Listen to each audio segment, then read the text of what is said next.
Hey, what's going on, everyone? Next episode of the Fire Nuggets podcast is going to be episode number 71.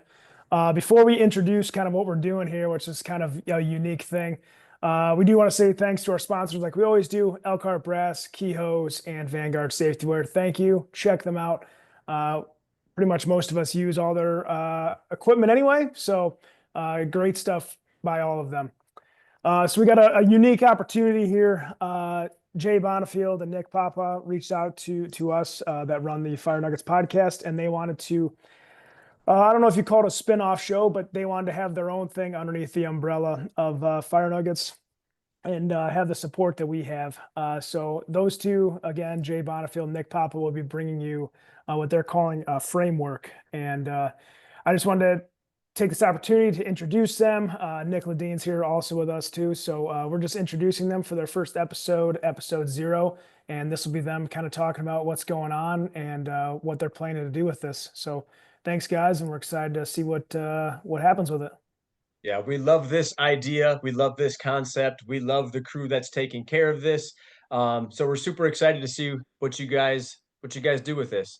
So to Nick and Jay, it's you guys now, episode 0. All right. Well, thank you both for the introduction and for allowing us to jump on the Fire Nuggets platform. Always appreciate the support and glad to be a part of the Fire Nuggets family and being able to give back to the fire service, which has given so much to me and my family. So that's what this is all about, is just passing on good information to the rest of the fire service. So I'll just do a quick introduction of myself and then kick it to Jay to do the same. My name is Nick Papa. I'm with the captain with the New Britain Fire Department, which is located in central Connecticut. Currently the captain at training and been with them for 17 years now, 10 of those years as an officer. And prior to that, I spent a couple of years volunteering in my hometown, which is actually a neighboring suburb. Uh, Jay, kick it to you. Yeah, my name's Jay Bonnifield. I'm a captain with the Everett Fire Department here in Washington State. We're about half hour north of Seattle. Assigned to Engine 6, so representing Station 6 and Engine 6. So yeah, blessed to have a great crew and work in a place that allows me to put the frameworks to work regularly. So it's a awesome place to be. Yeah, Fire Nuggets has been a huge part of my journey, training wise, and so to be able to do anything with Fire Nuggets has always been something I jump at the chance to. I love what they're about and love how much of an impact they're having on the fire service training wise, and so yeah, just want to do right by that. And Nick and I have had a lot of great discussions where this has kind of, been born from, this podcast has been born from, and, about trying to get into, building the frameworks for how we view and operate on the fire ground. So, I think hopefully this is a little bit different than some of the, a lot of the fire service podcasts and stuff like that, where we're able to, really drill down step by step with some stuff and get some just really, really good actionable information for folks. So hopefully it's worth the listen here. So we'll begin with just a little kind of genesis story of how this podcast came to be. Uh, Jay and I have been good friends now for a couple of years, and one of the things that we had in common was just our love for reading and wanting to just get better at this craft and wanting to be better at passing along that practical information to our departments and also the people that we come in contact with in our travels teaching. And we've both in the past been students of Leadership Under Fire, which kind of led us down the path of reading a lot of the same books, which included a lot of the works of Gary Klein, who was the father of recognized prime decision making, and also been very much involved in the field of cognitive task analysis, which is really studying our professions and the skill sets that are involved in those vocations, and then how to dissect those intuitive judgments and actionable insights from how people make decisions and and the expertise that's garnered through actually doing the job and how to transfer that to other people. And that's kind of how we, in some of our chats, we talked a lot about these concepts, and being able to take the experiences that we've had, and also the experiences of others, and being able to transfer those to other people to basically gain that vicarious experience, and in essence fill other people's slide trays up with slides from other people. Now obviously you can't replicate that experience, but if we can take those lessons learned in the frameworks, and give people a better understanding of what right looks like, so they know what the baselines are, and they can recognize any anomalies as they find themselves in similar situations. They have an idea of how to react based off the experiences of others, of what worked, what didn't work. So that's really kind of where this all was born out of. And our vision for this podcast is, like, we're looking to tap into the expertise of fire service professionals to capture actionable fireground insights.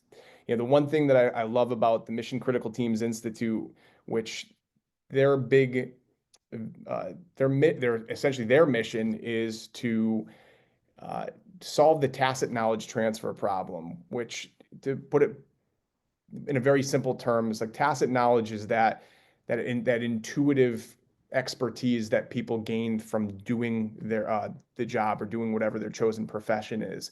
And a lot of those the things that involve intuition, or things that are done second nature, if you will, they're very hard to articulate. So the problem is, how do we take those years of experiences from ourselves and from others, and how do we readily pass that on to other folks? And that's really what they set out to. And in their podcast, the thing I love the most is they ask their guests, what is something that you can pass on to the listeners that they can apply on Monday? And where we would like to take this is, when we have our future guests on, is the idea is, how can the listeners readily apply what you're talking about to their next fire? Because for me, that's kind of the gold standard that I live by as an instructor, and also what I look for as a student is, when I leave a class, whether I'm instructing or attending, I want to leave with those actionable insights. What can I readily apply to my next fire to make me better, and to increase my chances of a favorable outcome? And that is really the driving force behind where Jay and I want to take this podcast. So Jay, I'll let you kind of pick off from there.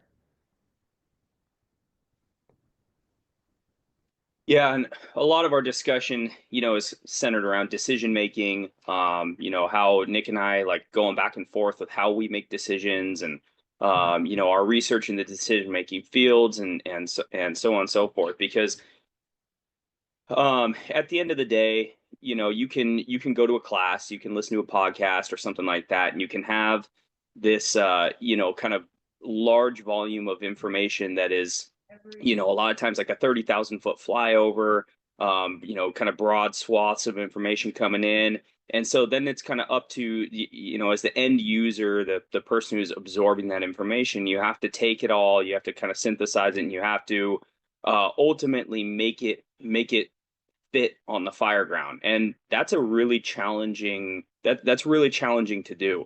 And when I look back over my career, and Nick has done the same over his, like, the best classes that we've taken, the best nuggets that we've picked up, whether from like senior folks on the job, or classes, or whatever, it's come from these moments of somebody being able to take something from 30,000 feet down to, here's how it is used, here's what I'm looking at. Like, when I am looking at a building and I see this, that tells me that, and therefore I'm going to do either this or this. So there's kind of a if then, and you can follow. Now, that doesn't mean that we have to shove that in a box and only follow that path. But what it's doing is, it's building context from the 30,000 foot and kind of where it fits operationally, to now you're pulling the trigger directly on the fireground. So when,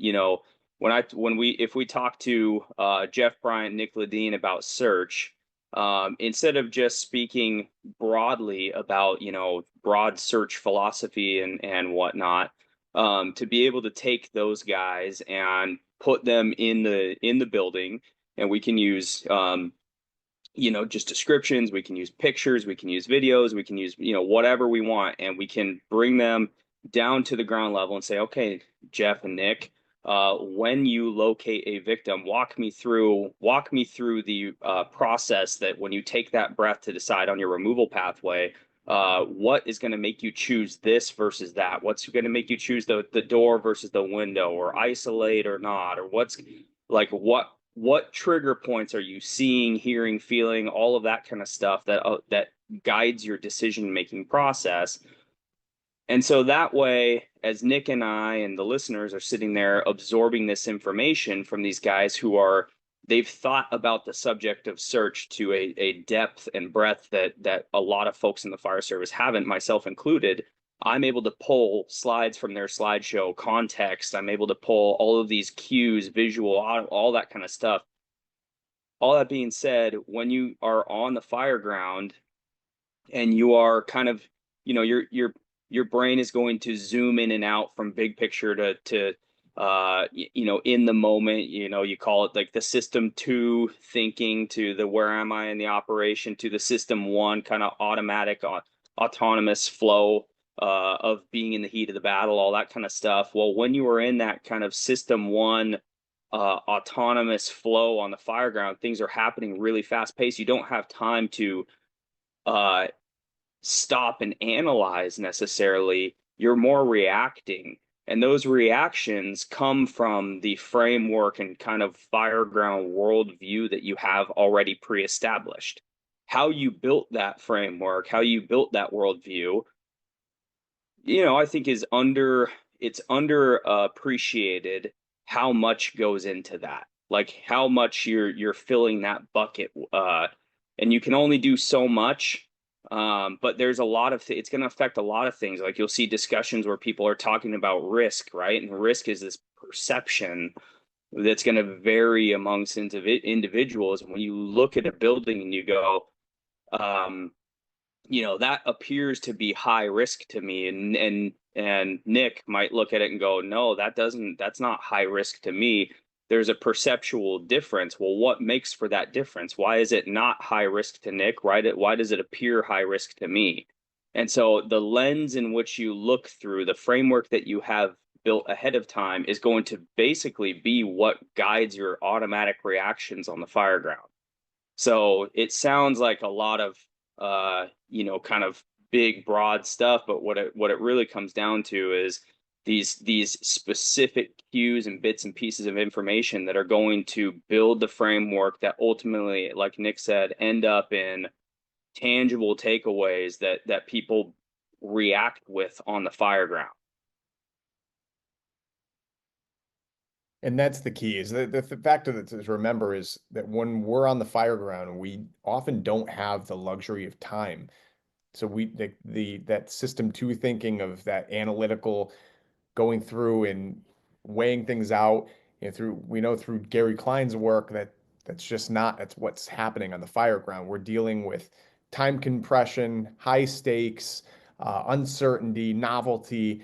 All of these things are kicking us into that higher state of arousal. So that's when we're in that system 1 thinking, where things are very automatic, and you need to have done the work up front and have those slides built in that slide tray. Now, obviously, firsthand experience is going to be the most powerful of all the slides. However, you can still have very usable and practical slides that have been gained vicariously or secondhand. And I can attest to that, myself and this is why I always impress upon people the importance of making sure that whenever there's a fire in your agency, that regardless of, what shift it was, what house it was, that you pick the brains of the people that were actually there, because there's so much insight that you can gain by listening to what they experienced, the sounds, the smells, the sights,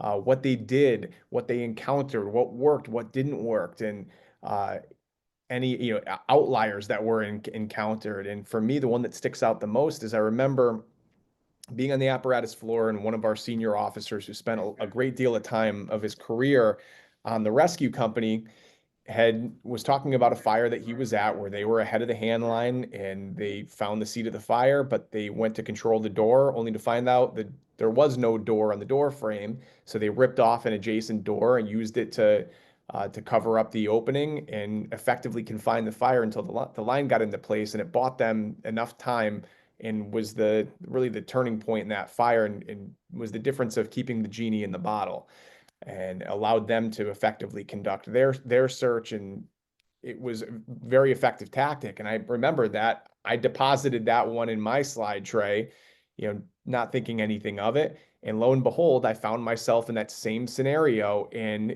just that automatic, like that slide was when it came to the forefront of my brain when I needed it the most, thank God. But this is something that I really hadn't drilled on, because we didn't have a prop at the time where I could practice this technique.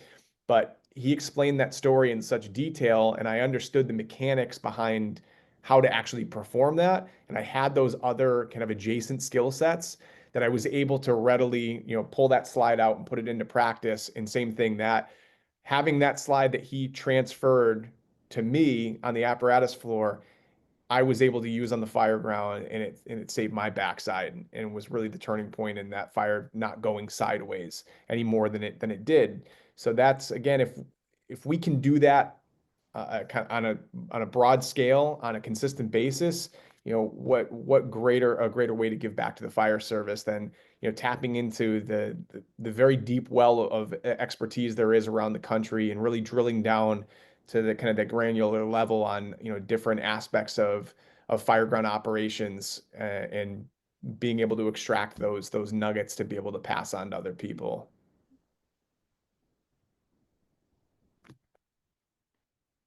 Yeah, there's one of the things that's some of the feedback we get. We always get our recruits will go through the recruit academy, and then they'll go out to the company, spend their year out in probation, and they'll do kind of a probationary, at the end, the ones that make it and get off probation, they'll do a little bit of a 360 review to like give us feedback on the academy and the probation, all that kind of stuff, like what's working, what's not. And one of the things that we hear pretty regularly is when they get out to company, and we hire a lot of folks who have zero experience, right? They're fresh off the street, no fire service experience and whatnot. So they'll come out and they don't have context, and you teach them in the academy. And our academy is pretty intensive. There's a lot of information being thrown at them, but it's information that we're guessing whether or not they have the right context. And some of them don't. And when they get out to the companies, there's always this kind of like, hey, I really appreciated working with Captain such and such, or this driver, this firefighter, whatever, because they were able to, I got out, we showed up to this fire, and I thought that this was a big deal. And they told me really quick in the cab, like, hey, this is not a big deal. This is just a routine fire. We're going to do X, Y, and Z. And it brought me down a notch and allowed me to operate better. And so, context is important, but all of us, we're not going to enough fires. None of us is going to enough fires to be able to experience it all by ourselves. So hopefully this podcast kind of helps bridge the gap, fire service wide, for folks, so that we can all share in each other's context. Absolutely. And, Jay kind of had mentioned the topic of risk and our perceptions of risk. And, we talked a little bit about, the Mission Critical Team Institutes, just to give a little teaser of what's kind of in the hopper for guests to come. We're looking at bringing on Dr. Preston Klein, who is one of the co-founders of Mission Critical Team Institute. We've got a few other really high-level people that are truly subject matter experts in their crafts that we're excited to bring on and really, start picking their brain. And this is the beautiful thing about being involved in this is, we selfishly get to reap just as much benefit as hopefully the listeners are. So we're excited to really launch this new endeavor. And again, just truly appreciative of the support of Fire Nuggets and looking forward to seeing what comes out of this. Yeah, I think I don't know if we touched on it. It may just be because I got off shift this morning and we didn't sleep at all last night. Maybe I forgot, but we're going to try to keep the episodes around the 45 to 60-minute mark. There will be times potentially where we have a guest on and we might utilize a picture or a video from them that they like. If we're talking to, like, if we were talking to Nick Papa, who is wrote a book on ventilation, right? We're going to want to potentially have Nick, hey Nick, show us a picture so that we can all see what you're looking at here when you're deciding on different horizontal ventilation openings to take advantage of or whatever. That'll obviously with audio, that'll be a little bit of a challenge and getting up to speed with that on how to make sure we're describing that to people. With the video component, obviously much easier. We won't do that every episode, but that'll be something just we're going to play around with it. Try to keep it 45 to 60 minutes. With somebody like Preston, he's kind of a outside the industry expert that we don't really have the opportunity to jump at super routinely. We might go just a touch over that, but the goal is to try to keep it to where you're getting a workout in and you're able to throw this podcast on, drive to work, whatever, and just get good, dense information. No fluff, no filler, just straight to the point. We're going to keep it lean, mean, and get after it. Yeah, absolutely. That's the whole goal, is if we can make this very short to the point and easily digestible, especially for folks. The idea is if you can listen to it on your commute to and from the firehouse or listen to it during a workout session, that's a home run. So with that, Jay, that wraps it up for me. Well, I got nothing more, Nick.